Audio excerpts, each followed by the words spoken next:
행동만 수사가 진행된다고 하셨잖아요. 근데 만약에 수사하다가 혐의가 인정이 되면은 문영배 재판관은 소위 말해서 옷을 벗는다라는 표현이 있는데 옷을 벗게 되는 거예요. 수사 결과가 나온다면 이것만으로 공무원 당연 퇴직 사유가 발생하지는 않고, 하지만 수사 결과 이 악청물 시청에 대한 부분이나 악청물 부분에 대한 문대행의 법적 책임 여부가 발견이 된다면 문대행은 우리나라 최고 기관이 헌법재판소의 헌법재판관인데 당연 퇴직 규정이 적용되기 전에 스스로 결단을 내리지 않을까? 당신의 변호사는 누구입니까? 나의 변호사는 판심입니다. 1심, 2심, 판심 법무법인.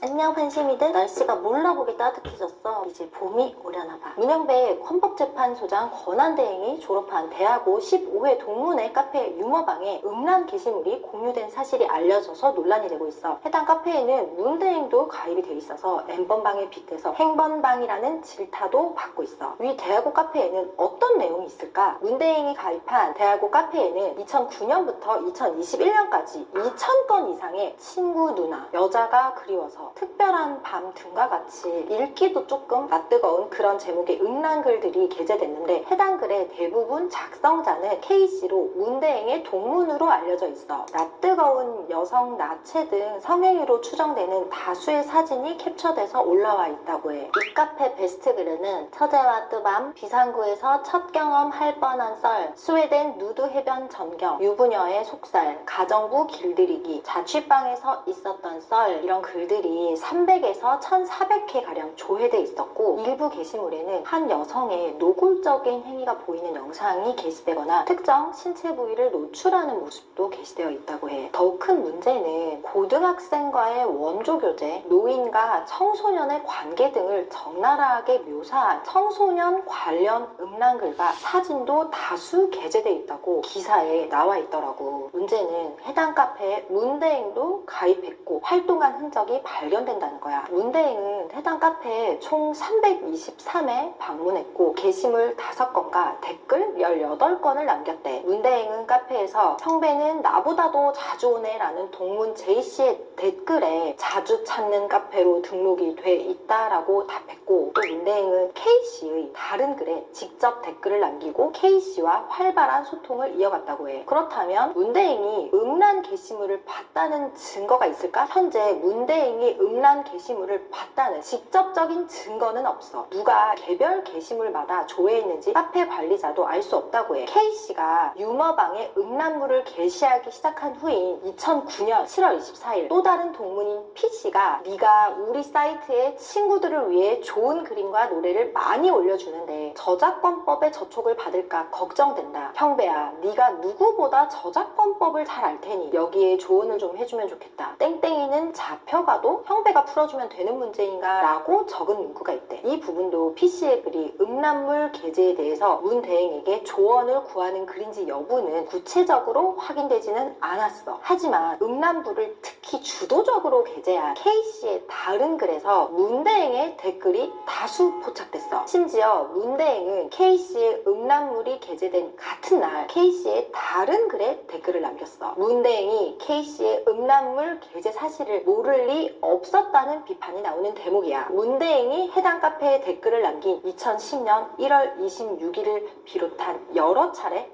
같은 날에 유머방에 음란글이 게재된 사실이 확인된다는 기사 보도가 있어. 그러면 동문 K씨는 어떤 법적 책임을 질까? 카페에 청소년 유해물이나 아동 청소년 성착취물이 있었는지에 따라 문제가 돼. 정보통신망 이용 촉진 및 정보보호 등에 관한 법률 위반인지 아동 청소년 성보호법 위반인지가 달라질 수 있어. 먼저 정보통신망법 위반의 경우에는 단순 음란물을 게시한 자는 불법 정보의 유통 금지 등의 저촉되거나 청소년 유해 매체물 광고 금지 규정 위반이 될 수 있어. 이 경우에는 1년 이하 징역 또는 3년 이하 징역이라서 공소시효가 5년이야. 현재 기준 2009년부터 2020년까지 게시물은 처벌을 면하고 2021년 게시물에 대해서만 법적 판단이 이루어질 여지도 있어. 하지만 더 큰 문제는 아동 청소년 성착취물이 있었는지 여부야. 청소년 유해물 수위에 따라서 아동 청소년 성보호법에 저촉될 수 있어. 이 경우 공소시효는 10년이야. 따라서 현 시점으로부터 10년 전인 2015년 이후 게시물이 게시물이 전부 수사 대상이 될 수 있어. 2000여 건의 음란 게시물 중에는 청소년 유해물이 상당수 포함되어 있었던 것으로 알려져 있어. 고등학생과의 원조 교제, 노인과 청소년의 관계 등을 적나라하게 묘사한 글과 여학생의 성행위 사진과 영상이 고스란히 노출된 영상이 있었다는 주장도 제기되고 있어. 이 영상과 글을 실제 누가 작성했는지, 누가 시청했는지에 대한 수사가 이루어져야 해. 아동 청소년 성착취물이란 아동 청소년으로 인식될 수 있는 사람이, 그러니까 교복을 입었다거나 누가 봐도 너무 앳된 여자아이라든지 이런 사람이 성교행위, 유사 성교행위나 신체의 전부 또는 일부를 접촉, 노출하는 행위로서 일반인 입장에서 봤을 때 성적 수치심이나 혐오감을 일으키는 행위를 하는 영상이야. 아동 청소년 성착취물을 제작한 사람은 무기 또는 5년 이상의 징역인데, 이때 이 제작은 있잖아, 아동의 이 성적인 행위를 직접 찍는 것뿐만 아니라 스스로 찍게끔 시키는 행위도 제작이 돼. 아동으로 하여금 자위행위를 하는 영상을 스스로 찍도록 한 것이 대표적인데, 벌금형도 없이 최소형이 5년 이상의 징역으로 매우 무겁게 처벌돼. 아동 청소년 성착취물은 이렇게 제작한 것뿐만 아니라 이거를 배포, 제공하거나 공연히 전시 또는 상영하면 3년 이상의 유기징역에 처해져. 만일 동문 K씨가 게시한 화상이나 영상 등이 아동 청소년 성착취물에 해당한다면 K씨는 성착취물 배포, 전시한 것에 해당하여 최소 3년 이상의 유기징역에 처할 수도 있는 아주 무거운 범죄야. 그렇다면 문대행은 아무런 책임이 없을까? 단순한 음란 글일 경우에는 시청만으로는 문제가 안 돼. 미성년자가 등장하는 음란 글은 영상이 아니어서 아동 청소년법 처벌 대상이 되지는 않지만 경우에 따라서 정보통신망법 위반은 될 여지가 있는데, 단순히 글만 작성했다 하더라도 음란물 내지는 청소년 유해 매체물에 해당한다는 게 판례야. 단순한 청소년 유해 매체물로 본다면 카페에 가입을 했다는 사실만으로 또는 시청하거나 방관했다는 이유만으로 법적으로 처벌하기는 어려워 보여. 하지만 현직 법조인, 그 중에서도 현직 헌법재판관이 불법 행위를 보고도 방관하거나 묵과했다는 것은 윤리적으로나 도덕적으로는 책임을 질 문제라고 보여. 만약에 이 카페에 업로드한 영상이 단순한 청소년 유해 매체물이 아니라 아동 청소년 성착취물까지 해당한다면 문제가 달라져. 작성자에게 이 성착취물 배포 전시 혐의가 적용된다고 하더라도 현재로서 이 문대행이 배포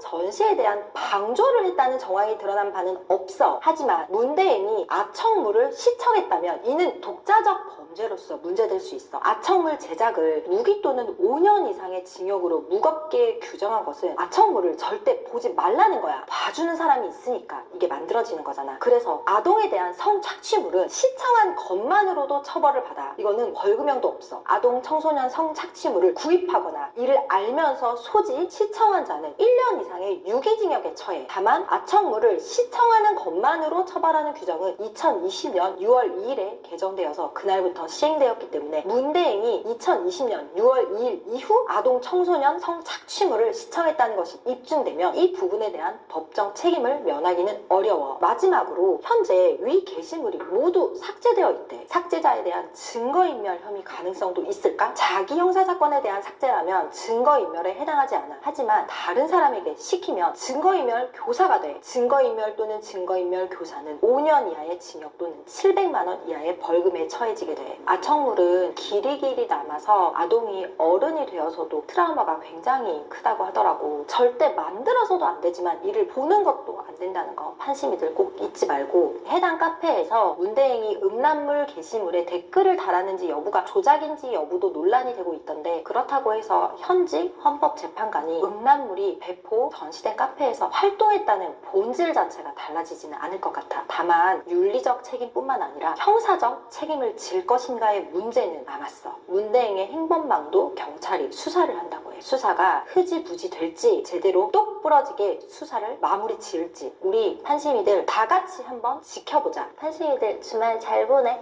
안녕.